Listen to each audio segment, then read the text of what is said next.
ಅಸಂಘಟಿತ ಕಾರ್ಮಿಕರ ಬದುಕಿಗೆ ಭದ್ರತೆ. ಕಾರ್ಮಿಕ ಸಚಿವ ಎಸ್ ಸಂತೋಷ್ ಲಾಡ್ ಅವರಿಂದ ಐತಿಹಾಸಿಕ ಸುಧಾರಣೆಗಳು.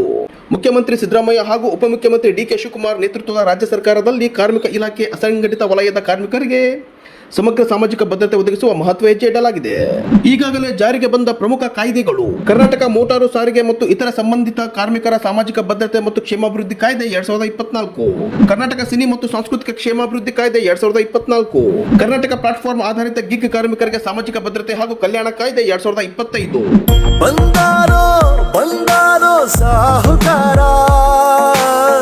ಗಿಗ್ ಕಾರ್ಮಿಕರ ವಿಮಾ ಯೋಜನೆ, 100 ಹೈಟೆಕ್ ಸಂಚಾರಿ ಆರೋಗ್ಯ ಘಟಕಗಳು, ಶ್ರಮಿಕ ವಸತಿ ಶಾಲೆಗಳು, ಕೌಶಲ್ಯ ಅಭಿವೃದ್ಧಿ ಕೇಂದ್ರಗಳು, ಪರಿಷ್ಕೃತ ಕನಿಷ್ಠ ವೇತನ, ಅಂತಿಮ ಹಂತದಲ್ಲಿರುವ ಮಸೂದೆಗಳು. ಖಾಸಗಿ ವಲಯದಲ್ಲಿ ವಿಶೇಷ ಚೇತನರಿಗೆ 5% ಉದ್ಯೋಗ, 10% ಶಿಕ್ಷಣ ಮೀಸಲಾತಿ, ಮನೆ ಕೆಲಸದ ಕಾರ್ಮಿಕರಿಗೆ ಸಾಮಾಜಿಕ ಭದ್ರತಾ ವಿಧೇಯಕ 2026, ನಿರಾಶ್ರಿತ ವಿಧವಾ ಅಸಂಘಟಿತ ಕಾರ್ಮಿಕರ ಕಲ್ಯಾಣ ವಿಧೇಯಕ 2026.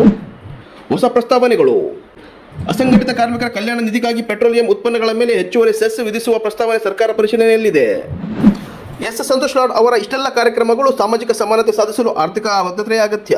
ಹೌದು, ಎಸ್ ಸಂತೋಷ್ ಲಾಡ್ ಅವರ ಈ ಸಾಮಾಜಿಕ ಸಮಾನತೆ ಸಾಧಿಸುವ ಆರ್ಥಿಕ ಭದ್ರತೆಯ ಬಗ್ಗೆ ಕಾರ್ಮಿಕರ ಸಚಿವ ಎಸ್ ಸಂತೋಷ್ ಲಾಡ್ ಅವರ ವಿಚಾರಗಳು. ಅಸಂಘಟಿತ ವಲಯದ ಕಾರ್ಮಿಕರಿಗೆ ಕಾನೂನುಬದ್ಧ ರಕ್ಷಣೆ ಮತ್ತು ಕಲ್ಯಾಣ ಯೋಜನೆಗಳ ಮೂಲಕ ರಾಜ್ಯ ಸರ್ಕಾರ ಹೊಸ ಮಾದರಿಯನ್ನು ನಿರ್ಮಿಸುತ್ತಿದೆ.